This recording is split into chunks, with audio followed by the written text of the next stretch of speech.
Starry-eyed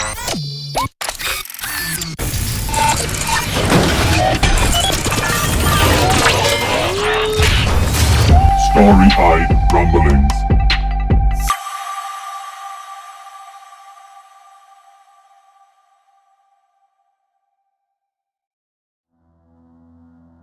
Neither of them respond, both of them seeming to be waiting, hoping the other makes a decision. Helix Bane wonders how the two of them got anything done.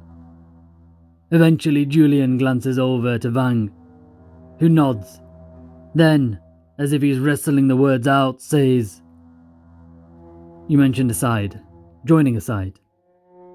We'd want to see and talk to the others who are in the plan. Before we risk working with you." Helix Bane assesses the two men. They are clearly on the edge. Fear, panic, anger, and uncertainty. A very volatile and unproductive mix of emotions. Helix Bane may be among the worst that humanity have to offer, but more than any cunning, deceptions, or fighting prowess, it is her ability to stay calm that sees her defeat most of her enemies, whether they be saint or sinner. Admittedly though, fighting prowess certainly makes a good plan B. She decides not to risk a spark near the volatile mixture of emotions. Instead, in an effort to move this situation along, she turns and begins to make her way back to the surveillance room where she left Bay. Without turning, she says, "Follow me." When the three of them come in sight of the surveillance room, it's empty. On approach, Helix Bane tries a quick scan of the room to see if she can spot any obvious signs of Bay's whereabouts. There are none. However, there are also no obvious signs of a struggle or blood. Julian and Vang are following close behind, so rather than spooking them with an explanation, Helix Bane strides into the room and starts looking at the functioning cameras, as if this was her intent all along. However, Vang gets impatient and announces, "Not here. Lie." The last word, more of a question than a statement. Helix Bane ignores him and continues to scan the cameras for signs of Bay. It seems Julian also gets impatient and continues the announcement while backing into the doorway and leveling his weapon. "Well, are you? I don't see anyone here." Helix Bane has spent the past 2 years mostly alone. Axe, the only other person she speaks to on a semi-regular basis. The sudden injection of human interaction, with all its whining, demands, and noise, is quickly making her impatient. She is about to make it clear that if the two of them keep making noise, she'll shove Julian's head down Vang's big gullet when she spots Bay. Instead of using her hands to shove Julian's head down Vang's mouth, she points at Bay on the screen. Like two little children, distracted instantly by a TV, they turn their attention to the screen to watch as Bay seems to be heading, unhelpfully, into the newly arrived ship. Helix Bane puts the possible implications of Bay visiting the new ship to the back of her mind for the moment. Right now, she needs to seem in control, and so simply says, "Scouting." Then she turns and walks to the other end of the room and begins to wait. The two gentlemen infer what she'd hoped they would. Bay is part of the team, the side, is on a scouting mission, so they'll have to wait till she returns to talk. Julian and Vang watch the screen long after Bay leaves the camera's view.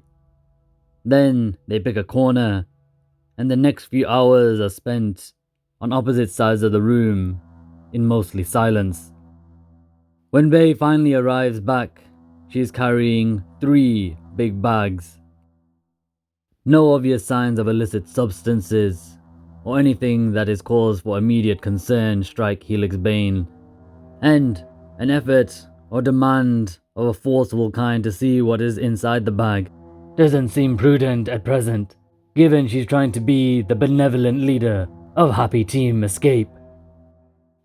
Shrugging her shoulders, Bay remarks, "Resupply?"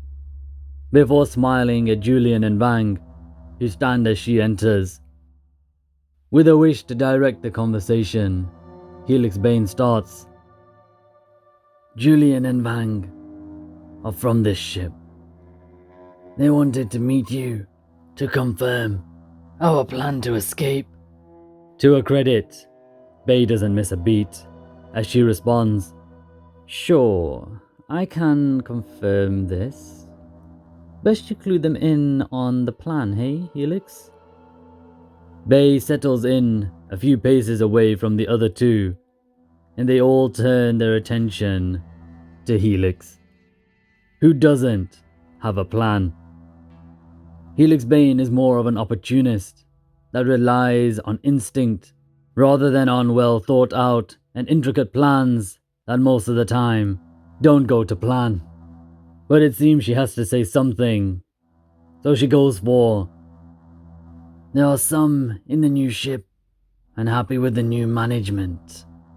This is an educated guess, judging by the damage to the new ship and Helix Bane's gut feeling about Dashing likely being an intruder or imposter. There will be loyal crew still aboard, not quite happy with the recent changes. She continues, "They know the ship. We scratch their back, they'll hopefully scratch ours. Either way, we'll increase our knowledge of the situation, the ship, what opportunities we can pursue." Julian nor Vang noticed the similarities of this plan with what they had intended, and Bay doesn't seem all too interested in listening to the plan, spending most of the time rummaging through one of her bags. Helix Bane does keep an eye on Bay and the bags, but resists the urge to ask what's inside the bags, or to walk over and forcibly open one. Whatever Bay has been up to will surface soon enough, and the time to press her isn't now. With the two men seemingly convinced, Helix Bane announces she'll be heading out in search of others still on the ship. Leaving the two men at the mercy of Bay doesn't sit too well with Helix Bane, but lugging 2 or 3 people with her through the ship isn't something she is prepared to do. Nor does she trust any of the 3 with any other task besides sitting in this room and not meddling. Hopefully, the 2 gentlemen's incompetence keeps Helix Bane as the best option for Bay to escape, and thus keep her loyal, at least for a time. However, in the spirit of teamwork, she does ask them to watch the cameras for signs of any new developments on either ship. Helix Bane had hoped to head back to the navigation room to check for any new messages from the mysterious sender, and perhaps even reply. However, she decides to delay, as most likely the other 3 are alert and watching her through the cameras to see where she will head. Furthermore, better to have a handle and understanding of one situation before poking another. She decides to begin her search, starting at the lower levels where it's mostly cargo bays and storage, and work her way up. The research vessel looks very much like it is currently being dismantled bit by bit for scrap metal and parts. Various sections of the floor, wall, and ceilings are missing. Bulbs, wires, furniture, decor. Basically anything that can be moved and is useful for survival has either been taken or destroyed in the attempt. Only in certain parts of the silent ship Do the emergency lights still function? Glowing or flickering with a too bright white light. Helix Bane encounters no one on her way to the lower levels. Once she arrives at her destination, Cargo Bay 1, she encounters a small army.